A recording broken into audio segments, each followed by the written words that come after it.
Good morning, dear ladies and gentlemen. We are starting our working week. You can see the schedule while entering the room, and you can also see the updates on our site and our Facebook pages. We start our work with the topic which is almost one of the most important today. We're talking about unknown Donbas, about the problems of forced resettlers. We will be talking about how we can socialize those people, how to make them full-fledged citizens of Ukraine, and about how to restore the peaceful life. We will talk to MPs Oleksandr Brygynets, Batkivshchyna, Yegor Firsov, UDAR, Mykola Volynets, head of the Confederation of Free Trade Unions of Ukraine, Mykola Volynko, head of Donbas Independent Miners Trade Union, Kyryl Sazonov, editor of Donbas Internet Portal, and Mykola Zimenko, scientific secretary of the Institute of World Economy of the Academy of Sciences of Ukraine. So now the floor is given to Mr. Volynets.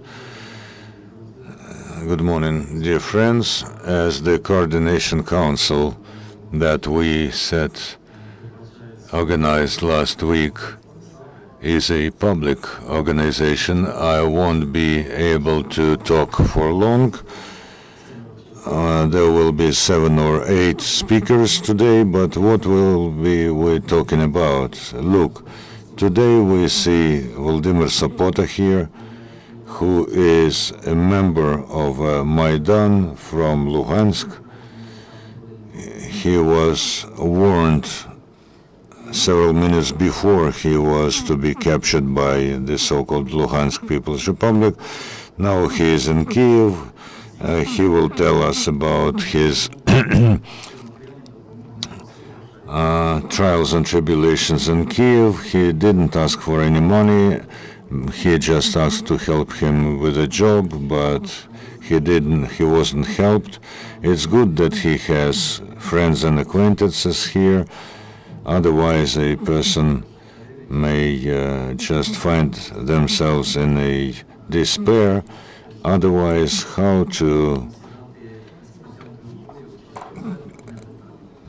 should people behave? Shall they beg for alms? Then Oleksandr Brygynets, MP, who is constantly visiting the anti-terrorist operation zone, and he tries to help people there and how to best cover the situation. There are energy issues when 23 out of 90 state-owned mines are working constantly. 48 are working partially, and 6 of the mines are flooded, not including the mines that are under restructuring. Then, of course, there are privately owned mines that are not working. Are we ready to survive winter? Do our officials tell us truth? And the next is people who were maimed and hurt in the anti-terrorist operation zone, whether all the resettlers feel themselves protected in all the regions. For instance, the mother of 3 from the town of Gorsk tells me on the phone that she's been registered in a Dnipropetrovsk coordination center. She has 3 small daughters. She was provided dwelling for 2 days, and then she was sent to Sinelnikove, again the dwelling for just 1 day, and then go and find yourself where to live. And now the independent trade unions are trying to help her. I don't think it is normal when a doctor of highest qualification agrees to sweep the floors. And Panasenko, head of the Free Trade Union of Medics, will talk about this. Mykola Zimenko, as a scientific secretary of the Institute of World Economy, will talk, and Evgeny Firsov, MP. We see them constantly in the anti-terrorist operation zone. We see him at meetings with public. I'd like to see more MPs like this. These are people who are doing all this as their public duty. When we all do this, when we all think how to provide help to the families of those who were killed, how to help those people who became disabled as a result of combat action, we have to coordinate our activity. We have to coordinate not just between ourselves, representatives of the public and political activists, but we also have to coordinate activity with the authorities. We have to take under control the distribution of budget money.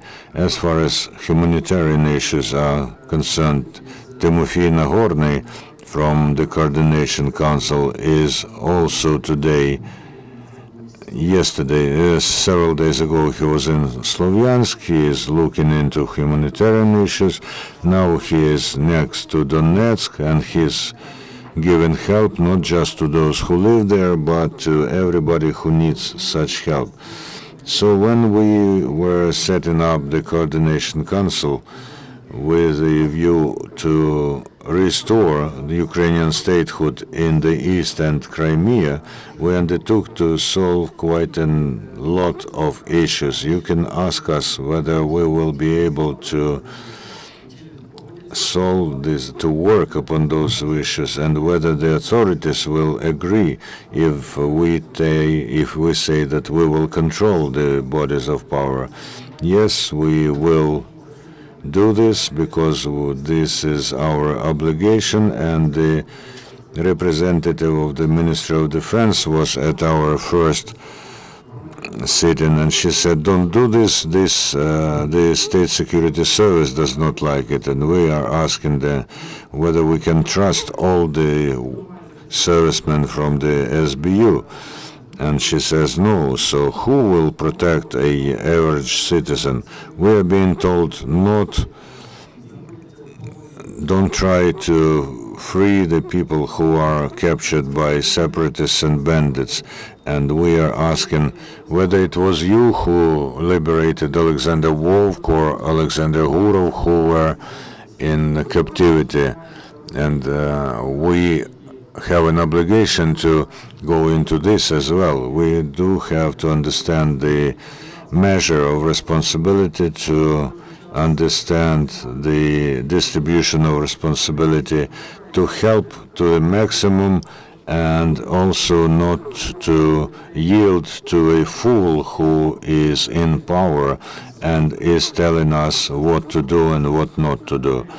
We are representatives of the public society, which is getting structured now. We are working seriously with public organizations and independent experts, and we know that this work should be coordinated not only on the level of not only with activists, but also with on the level of the entire country. Oleksandr Brygynets MP, I know that you are constantly in the anti-terrorist operation zone when you are not voting in the parliament, so the floor is yours. Good morning. I'd like to,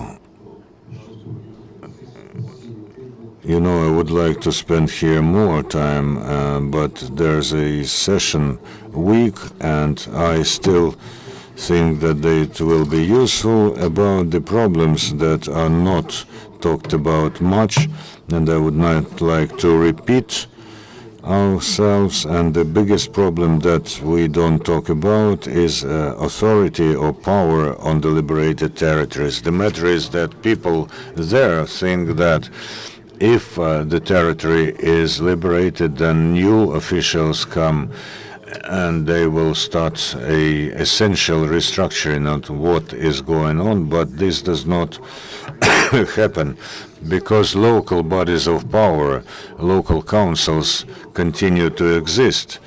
And it happens so that in Slovyansk, that was totally in cahoots with separatists and where all the bodies of power were subject to Russian terrorists. A great number of functions at the moment is being undertaken by this same executive committee and executive council, and most of the people who work there are those who worked with separatists. I do admit that they may be good workers. Maybe they were just mistaken in working with separatists. I assume this can be, but the people who want to point to local separatists cannot go to local bodies of power and cannot point to those separatists because the same separatists are there in those bodies of power. So they start to call me and MP Andrievsky and ask us to come and to clarify the situation, because so this is a very strange story. In order to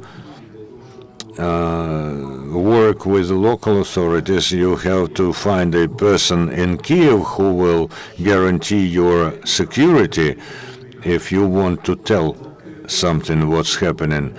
Will the local people be able to trust local authorities? There is fear when the official in some department or a TV presenter or director of an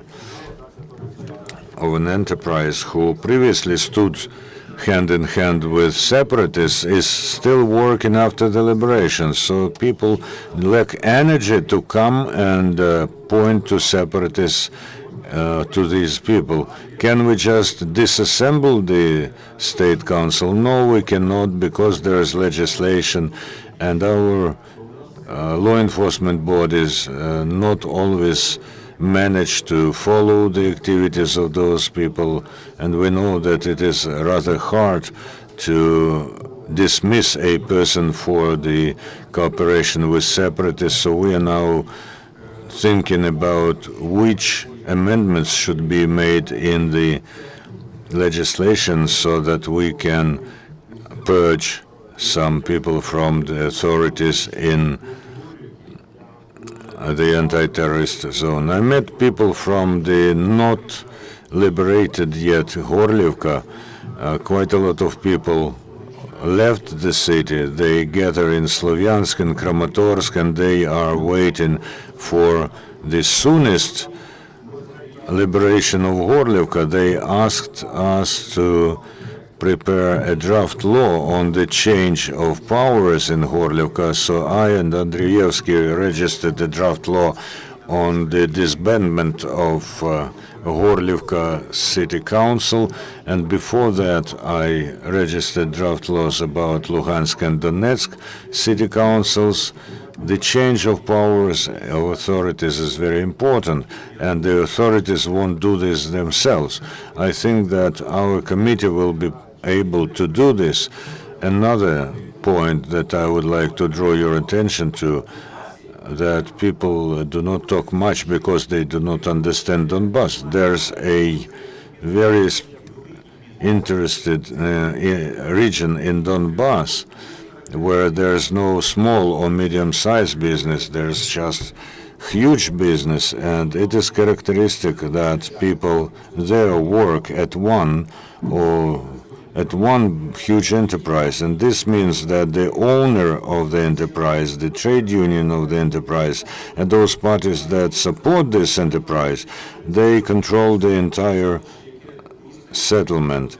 As head of the police of Dzerzhinsk told me, and Dzerzhinsk is next to Gorlivka, and Dzerzhinsk is liberated, it's adjacent to Gorlivka. They raised the structure of what is there. It turns out that the mayor and his family and the members of and the friends of his family compose 95% of people in authority in this city.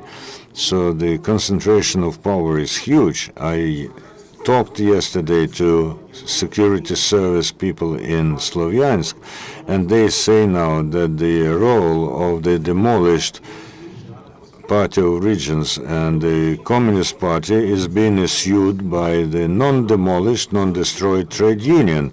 The official trade union in Donetsk has always been subjected to the owners of enterprises, and all among them from Russian owners. They start to display initiative, and there were cases when they staged actions of protest, including against the combat action, when local people came out not to be mobilized into the army. But this is not done by the Party of Regions or the communists.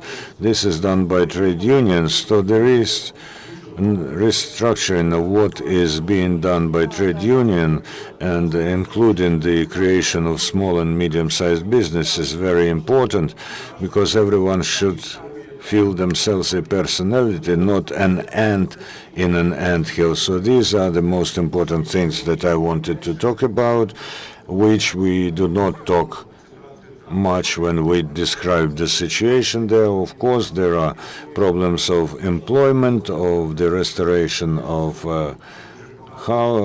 cities. Quite a lot of people are helping the army, giving away their cars to the army. We were in Battalion 11 when there are a dozen such cars, but they cannot go on the gas that the army provides them. You should think how this jeep will be filled with gas. And now when we know about this problem, we are collecting money to buy fuel for those cars, for those jeeps. First of all, we have to solve global problems that face Donbas, the full renovation of power, including the community. And sometimes in Slovyansk, for instance, people say that we are afraid that the new local council will be elected, which will be as separate as the previous one. But of course, we cannot make people vote in the way that we want them to. And the restructuring of the entire business and the public management that is there in Donbas, the strengthening of small and medium-sized business, the creation of trade union alternatives. When one trade union cannot lead all the people who live in a city, in this region, officially the trade union can help people as a help to members of the trade union. So both these problems cannot be solved by the state, should be solved by the community, because you cannot force people to join one trade union and not to join the other. You cannot make people to open new businesses. This should be done by our public structure. Thank you, Oleksandr. You raised such an issue which we have not discussed yet, and we knew that all the trade unions from coal industry, they financed meetings on Lenin Square in Donetsk. They provided transportation, they liberated people, let people go to that meetings, and all they organized those meetings. But that didn't happen very often. But as to Luhansk, you touched it, and those things are very unpleasant. When old trade unions were planning to create those structures of trade unions of LNR, and the head of the Regional Federation of Trade Unions, once again, from old trade unions, he resigned. That's why he softly created conditions for a representative from those that GAN world was elected, who started to run all trade unions in the region. And right away they started to control everything. In independent unions, I don't know about such a case that one of our leaders supported these bandits, and our leaders, quite the opposite, they were arrested. They took them to SBU, and some of them had to move away because there was a threat to their life. The majority who are there, they continue to support people like all over the world. I would like to invite now an MP, Yegor Firsov, who is also from the Donetsk region, who came on purpose to Kyiv to participate in this press conference, and then 5 minutes to each after us, because we would like to say a lot. We have a lot of speakers, and please, you have to understand that we are coordination board, and nobody will usurp the mic here. Thank you very much. Good afternoon, first of all. Thank you very much. I'd like to thank Mykola Volynets. He initiated to bring together Donetsk patriotic groups, and now probably you know that there should be a new political elite should be formed, and of Donbas. I would like to thank Oleksandr Brygynets. That's very important when an MP from majority district in Kyiv comes to Donetsk region to Donbas, and who replaces majoritarian MPs from Donetsk. And you know that in Donetsk region, I don't know about Luhansk, we have 21 majoritarian districts, and ideally, at least 21 must work. 21 MP must work on the territory, and they should help people to rebuild the state. They are not working. Half of them, as I know, they left abroad to Russia. Some of them just they are idling in Kyiv and work on their business. And I was in Dushkovka recently, and people asked me, help us, Yegor, they told, and help us to find our majoritarian MP, Malinovich, in the parliament. And I told them that he's not coming to the parliament. I thought that he was in your district, but he's neither in the parliament nor in his district. So I agree with everything what Oleksandr Brygynets told, and it's clear that he knows because what's there, because he touched all the issues which I hear every day, every hour. And summarizing him and adding to what he said, I want to tell you that in Donbas there are two key problems. We need to restart totally local authorities, power bodies. Among 18 heads of district administrations, 14 were appointed by Yanukovych, the chief of regional police. He was working under Yanukovych, the head of Donetsk police. He was also working under Yanukovych, and I can continue, but then you will come to conclude that 95 or even more representatives of authorities, they were appointed by these families of Yanukovych, Krylev, Zakharchenko, Pshonko. That's why restarting is of the most important. That's why I call all MPs from Democratic camp. Don't come, don't get embarrassed, and come to Donetsk region, help people to rebuild the state and to solve issues which are there. And there are a lot of problems because local authorities have just stopped their work. I was in Drushkovka and Krasnoarmeysk, and I cannot find a mayor anywhere. He has a health problem or disappears somewhere else suddenly, and all the system is under the system of the part of region. They are sitting doing nothing, and they're waiting for someone to come to Kim and to kick their bum. And the second problem, and a conceptual future of Donbas. What will happen to Donbas tomorrow? Communication is destroyed. Water lines are destroyed, and 70% of in 70 cities they have no electricity, and crime is on a high level. These are the issues we have to questions to which we have to give answers, and you know that there will be a lot of money invested from the state budget, and there will be lots of European investments, big money, and somebody must control that, because that old system will use them, that system which was appointed by Yanukovych.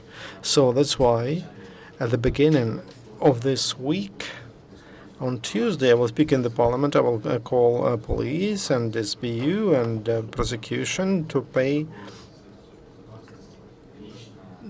pay attention on how money from the state budget is spent in Donetsk region. Thank you very much.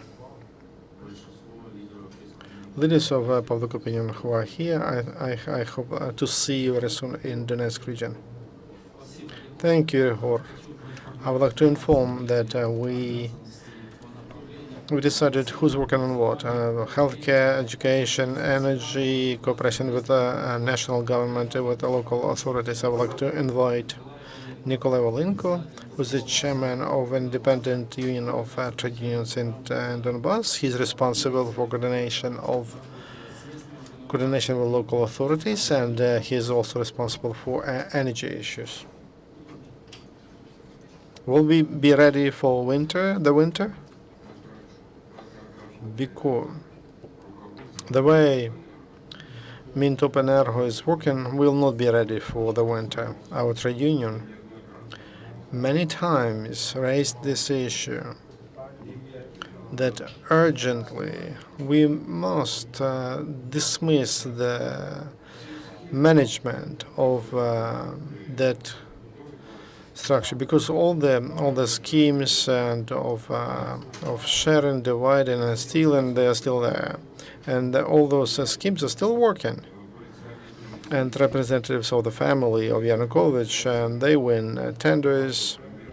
Just an example. Quite recently, in Luhansk Uhl and mine Luhansk, which is under the flood, won a tender to provide coal. What do you think about this? Our trade union spoke to the president.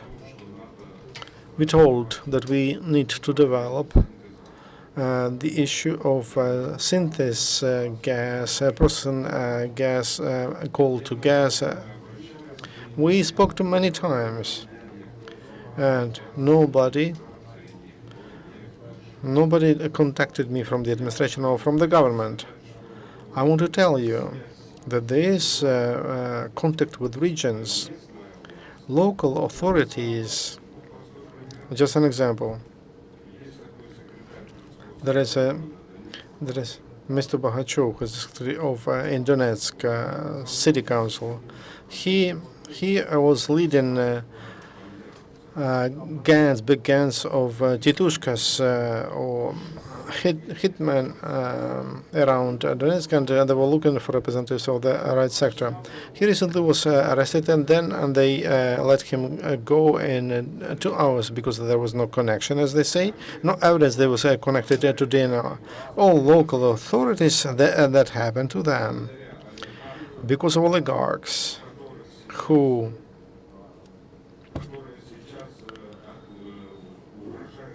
threatened to switch off electricity to democratic media, mass media. They sent letters. Because you did not write to us that you want to prolong the contract. They say, we will switch off electricity to you. So such issues in Donbas, there are many of them. And there are a lot of questions to our MPs. That's why we set up this coordination board for us to coordinate this work. And Mykhaylo is correct that representatives of law enforcement told that you should not take it because it's not your duty, it's not your responsibility. But tell me, please, as a guarantee that in your law enforcement bodies You don't have people who will betray our people to DNR. What is that guarantee? I told to all my friends, there is the law, but we should work against everything, against all the odds. If we don't do that, independent trade unions, democratic people, then Putin would subdue left bank Ukraine. One more issue, not a big issue, and recently nobody is hiding that there are guerrillas, our local guerrillas. So when on the way, I received a call, and our fighter called me, and he told I wanted to sign up to a volunteer battalion, and they don't take me. I asked, do you know why? Because Kiev authorities, they decided to stop taking volunteers to battalions. Mobilization of volunteers who know how to war, who know how to engage, and to send kids instead of them, kids of 19, 20 years old. Here's the question. Using this platform, I wanted to ask that question through mass media, why they stopped mobilizing volunteers. Is the government afraid of volunteers? The way it goes, and if nothing is done to our local authorities according to the law, they say you cannot do it. They betrayed Ukraine. They did everything possible for those devils to create that chaos in Donbas. You have to sit down and deal with our oligarchs, with MPs. We call them state trade unions. All chairs of state trade unions are members of the Party of Regions or of the Communist Party, and the MP, the deputies, starting with the local council and up to deputies in the parliament. Viktor Ivanovich Turmanov, there is such all the chairmen completely moved to the side of DNR, LNR. DNR, I explained it's like the bullish, undeveloped republic. That's what I wanted to tell you. And now the government should start thinking, and the management of Mintop Energo should be dismissed for us not to have problems in the winter. They should be dismissed.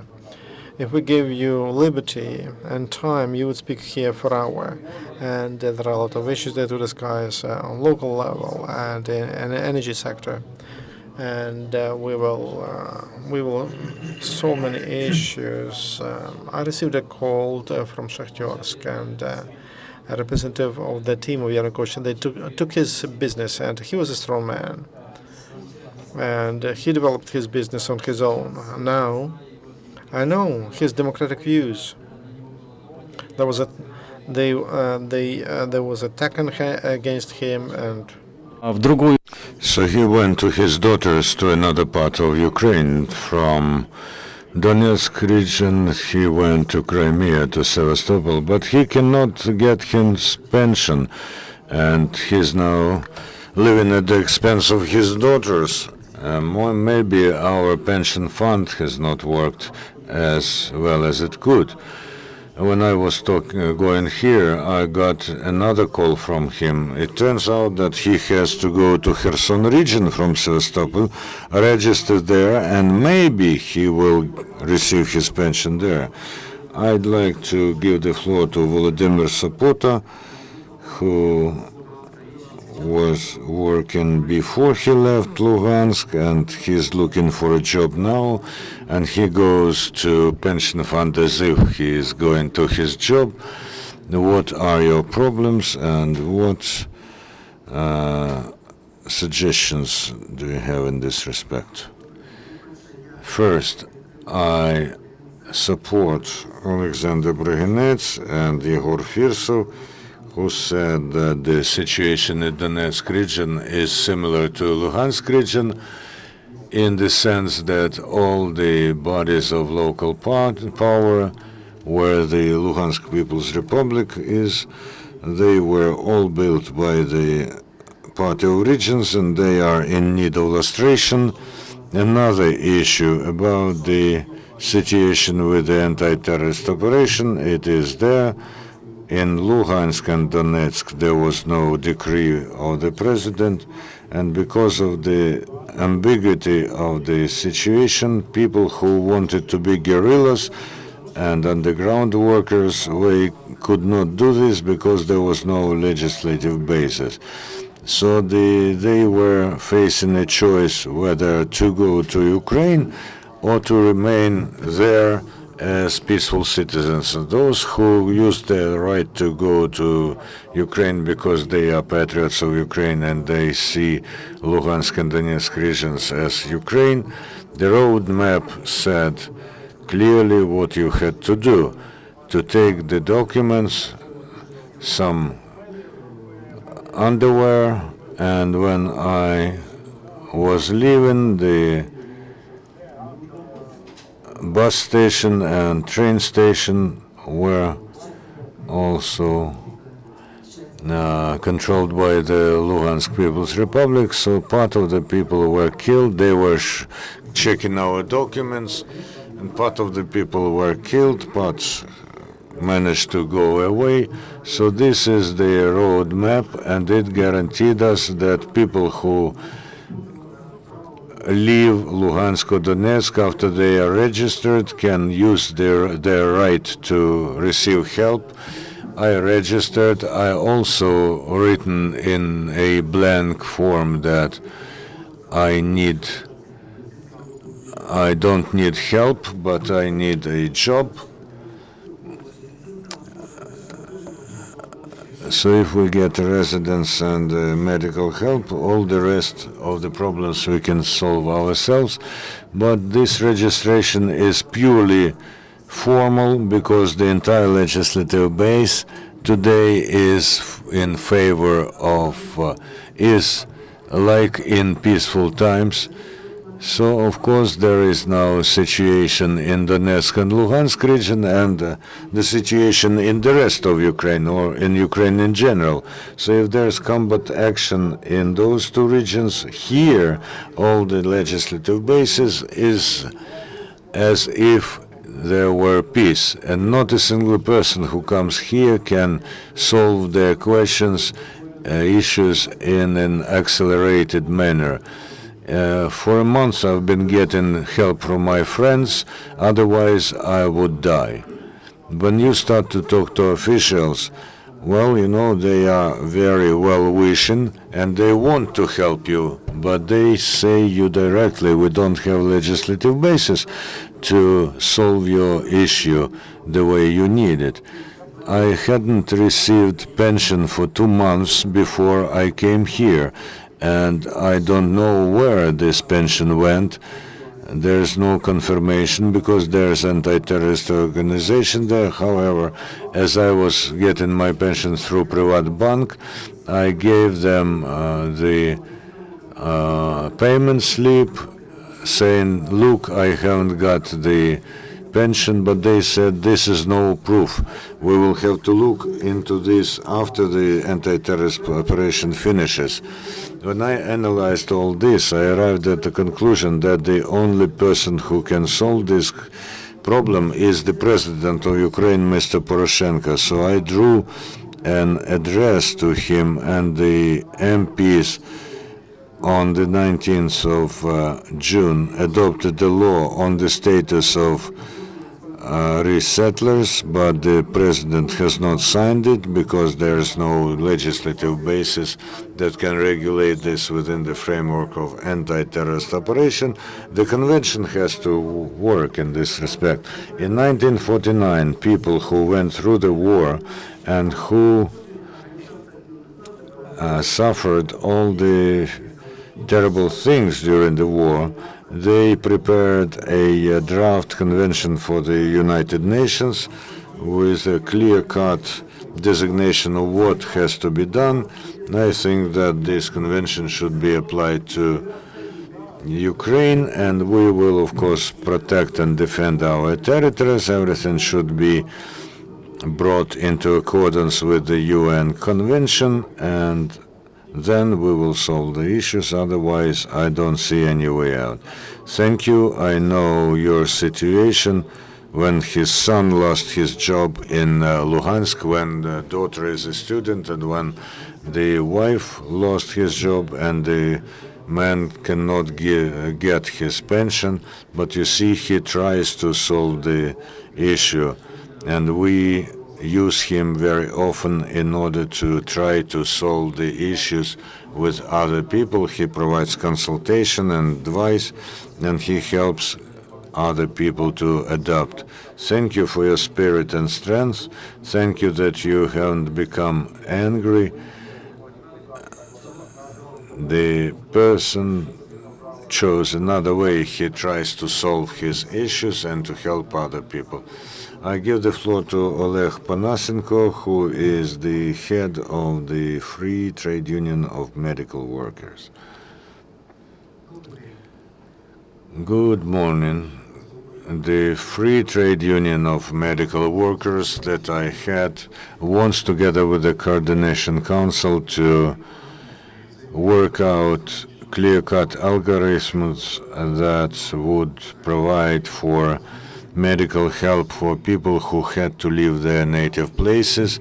As we see from previous speeches, there are no clear-cut actions as of now, and I would like to emphasize that as in its time in Leningrad during the war, and now in the zones of anti-terrorist operation, people understand that there is no redundant bread. We understand that there are no redundant, no surplus of hospital beds. We see a lot of children and women living in tent settlements outside the cities. Why wouldn't we use 2,500 hospital beds for those people in the regions in Kiev? And I appeal to MPs, please stop hesitating, stop doubting that the medical reform implemented by Yanukovych and the company is just a genocide of the Ukrainian people. Let us start to renew the district hospitals. We will have where to place our refugees, and secondly, we will have where to find jobs for medics. We tell all the time that the country is suffering from the hunger for medical workers in Dnipropetrovsk and Zaporizhia regions, where they lack reanimatologists and ambulance workers. That's why we have to understand that the state is first of all us. This is not a faraway virtual imaginary formation. This is every citizen, a simple doctor, a simple miner, and an MP. We are all creating this state, so let's act in a way that we all understand that Ukraine as a state, it deserves being loved and respected. Oleksandr. I'd like to remind that he's responsible in our coordination board for healthcare sector. I would like to invite Kyryl Sazonov. He's a journalist who is responsible for information. Are you coming with your daughter or alone? Also, he's from Donetsk region. I will be very brief and about the situation. Yes, Brygynets and Firsov told the truth. We need to replace authorities in the Donbas region. Terrorists are leaving from cities, regions, and Ukrainian army comes, and somehow the same old guys are there, all criminal, like criminal leaders and those who supported separatists. They are again in the offices. So we have to concentrate on office on. Media base because there is no information except from internet, and after the region will be liberated, there should be some content and there should be understanding. We should replace, otherwise these guys will not be replaced. And the second problem we have to deal with right now, that is the issue of not refugees but IDPs with children, and how to place kids in kindergartens, in school. The issue was solved by local Kiev administration quite successfully in Kiev, and this is the problem in other cities. And there is a question whether they have seats in schools and kindergartens, and even in Kiev they demand like documents from hospitals in Donetsk region, and it's impossible to get the document. So we'll work on that and for somehow to solve these issues quickly and for kids to go to schools since September 1. That's it. We have to learn from journalists how to be brief and clear. You know, there is a state in the state, and there is Ukrainian railroads. We have a chair of free trade unions, of transportation. Mr. Kozylski is responsible for that sector. We have not invited him because, you see, time is quite limited. But there is one more state in the state, and that is Academy of Sciences. And I would like to invite a representative, Zimenko Nikolai, who is responsible. He is an academic secretary of International Center of World's Economy. I will not repeat my colleagues.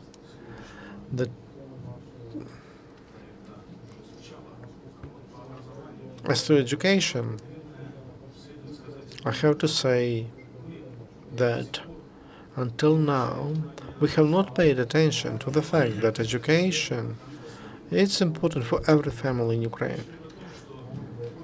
More than 2 million people in education and science, they work in that field, in that sector. And also they train about, they educate about 8 million people every year. We got used to that September 1st is the day of knowledge. And it means that flowers, beautiful day, and kids are smiling, and their parents are smiling, everybody's dressed up. But now in the east of Ukraine, we feel we have a concern, and because the September 1st could be different, because 102 schools, 51 kindergartens, and about 13 universities are destroyed. Only 66% of schools are ready for the new academic year, and 60% of kindergartens. And despite renovation in cities that are liberated, like Slavyansk, Krasny Liman, there are cities where renovation will not help, and it will not solve the problem. Like in Nikolaevka, for example, and completely 2 of 5 existing schools were completely destroyed. At the same time, we understand that people who had to leave their houses, their homes, they face issues of not only finding a job, and also finding a location where to live, accommodation, but also like absence of sanitary hygiene conditions in their life. People who we believe who will go to schools or kindergartens and where they live, unfortunately they will not be able to do that because 90% of these accommodations that were given to them, they are not good for life in winter and fall. At the same time, when we see that the east of Ukraine is trying on liberated territories to renovate education institutions, and they report heads of regional department on education. They report on that. The first deputy minister of education, and there is no. He told that there is no communication with the Donetsk for 3 times, and terrorists captured universities, and no information. There is a misunderstanding and concern. Can it happen that head of a regional department of education he reports about successes and under conditions of engagements, and when we call those universities, and I checked today before coming here, I called some principals of schools, and they told, yes, we will repair the schools, and we hope that the September 1st will be at least like we got used to have it. So, but there is no understanding in the ministry. And the same paradox becomes large because separatists and terrorists hold leading positions in education institutions, like pro-rector of on education and science in Donetsk National University, Tatiana Marmazova.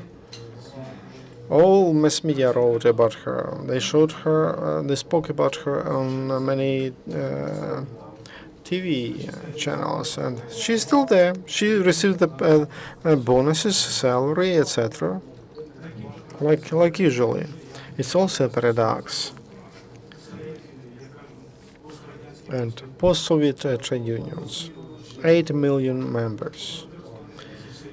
The average salary is about 3.5 thousand. During 8 months of the conflict, since November until July, all people who have jobs in Ukraine, they collected 2 million as minimum, 2,240 million hryvnia, and we know where that money went. Because of that, I wanted to say that in the East, it's very difficult there. The society was disinformed, and colleagues don't trust each other. In Donetsk National University, and from physics and technical faculty, they authentically proved the trajectory of a shell fly, and it can be proven that those are not shells of a ATO. Nobody trusts them, and how someone can trust them. And we have the Thank you, Nikolai. Do we have time to answer some questions? Look, in Donbas we see the situation that has formed something like 15 years ago, and the former authorities were doing this when they involved teachers into falsifying the results of the election, and those people who taught our kids were also falsifying elections.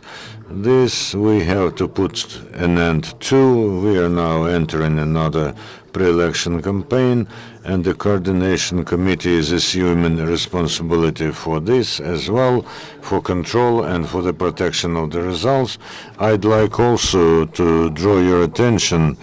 You know, when I was saying that the Academy of Sciences is a state within state, so here over 7,600 objects there, and most of them, 80%, are being leased out, rented out. Why those people, the refugees, cannot be located in the system of the Academy of Sciences?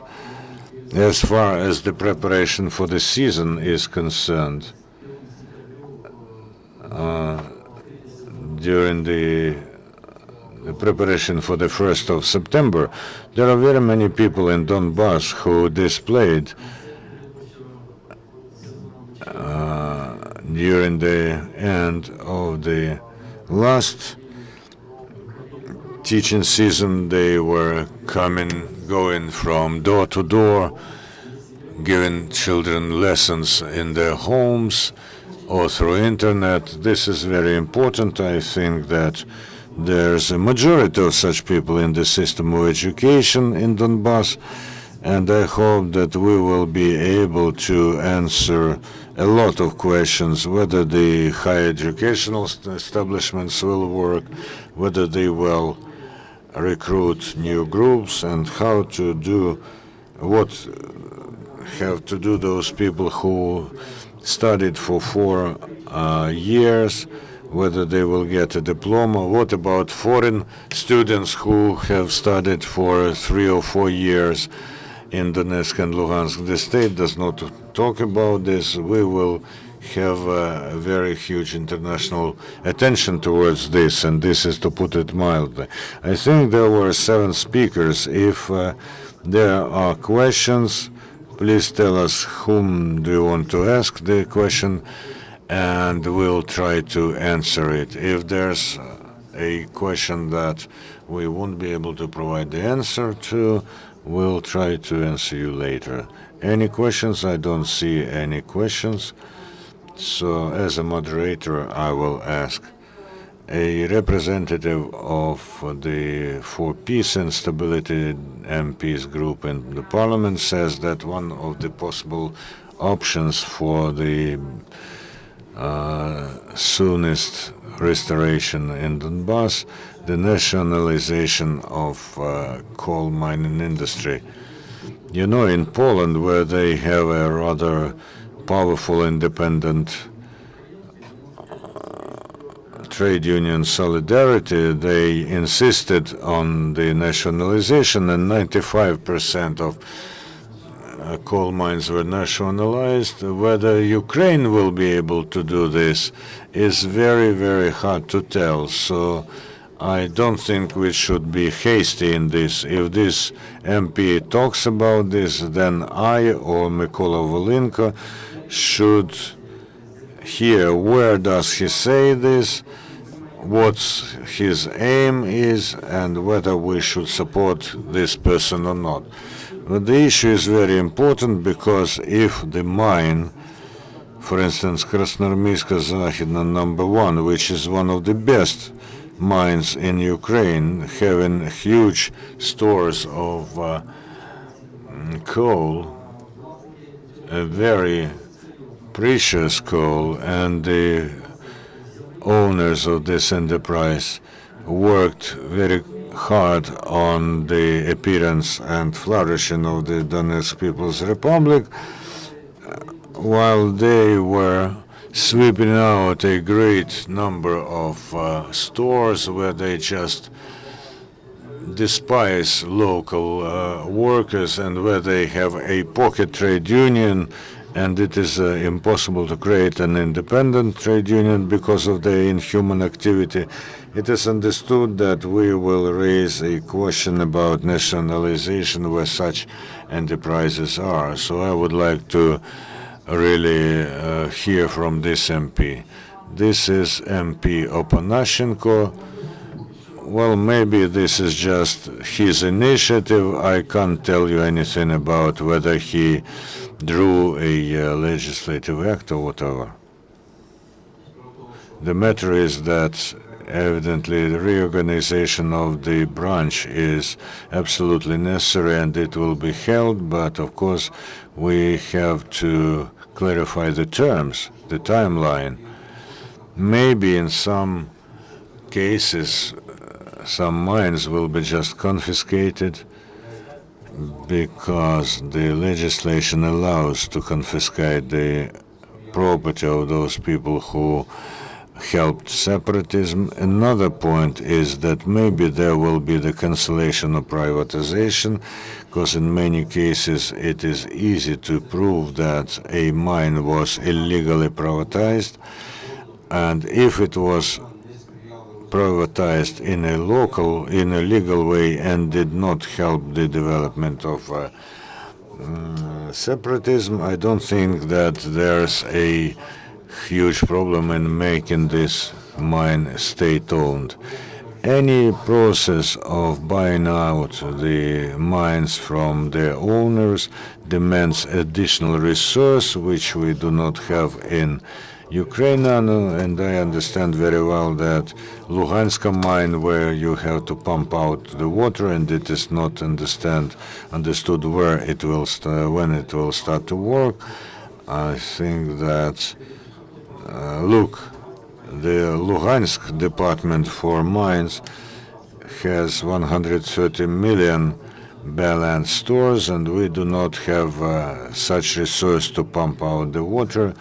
We will need probably billions because this is electrotechnical equipment under the water, and the mine waters are rather aggressive. I'd like to draw your attention also to the fact that the statesmen within the Ministry of Energy and Fuel decided that it is necessary to close down 55 mines, some of them to conserve in a dry fashion, and 29 to liquidate altogether. I go to the minister and ask him how many mines will be restored and when, as a result of the anti-terrorist operation, as a result of this war in the East, as a result of this bandit activity of separatists. But no one can give the answer.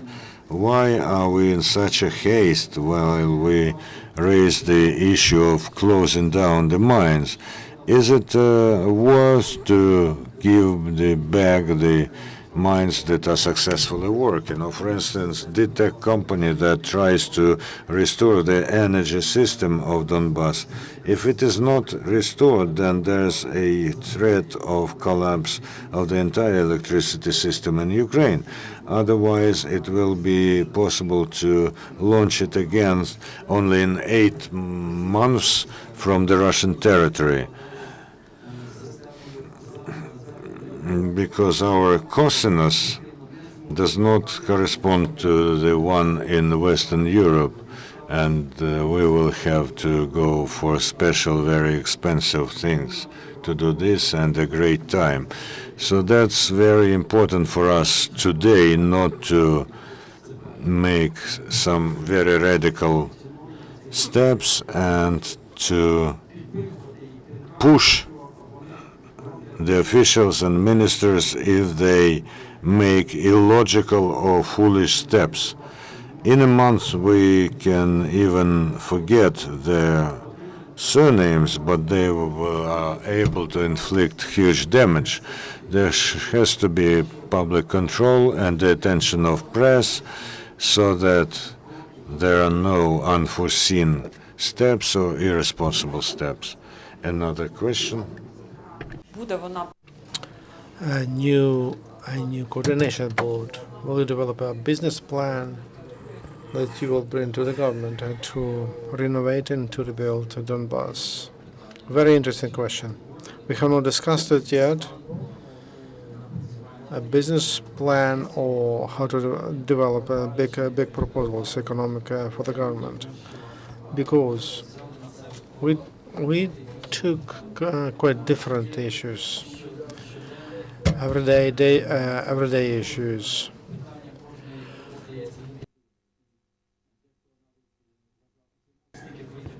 Those issues people have to deal with daily, and I was asked whether we will handle it. I tell you, we will handle it.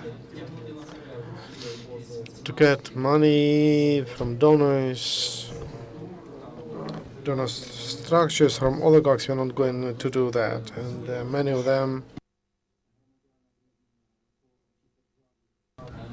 them help. But we will coordinate our work with the government. We'll have no time for development of the programs, and some people say let's join the Council of Economic Reforms initiated by the president. I'm a member of trilateral social dialogue, and there are 3 parties: the government, employees, and trade unions. But it's a dead organization, and they are like parasites, and they give the roof to steal social money and money from the different funds. So should we join again one more council and then take responsibility for those who where the majority take decisions. I don't believe in that. That's why we will work as civic activists, and will coordinate our work, and will try to be understandable for the whole country, for every citizen. Thank you very much. Any question? No questions? Thank you very much. I would like to thank all of you for. Thank you very much. I have not expected to have so much attention. Thank you. Thank you for your assistance. Thank you. Thank you. See you again in our center.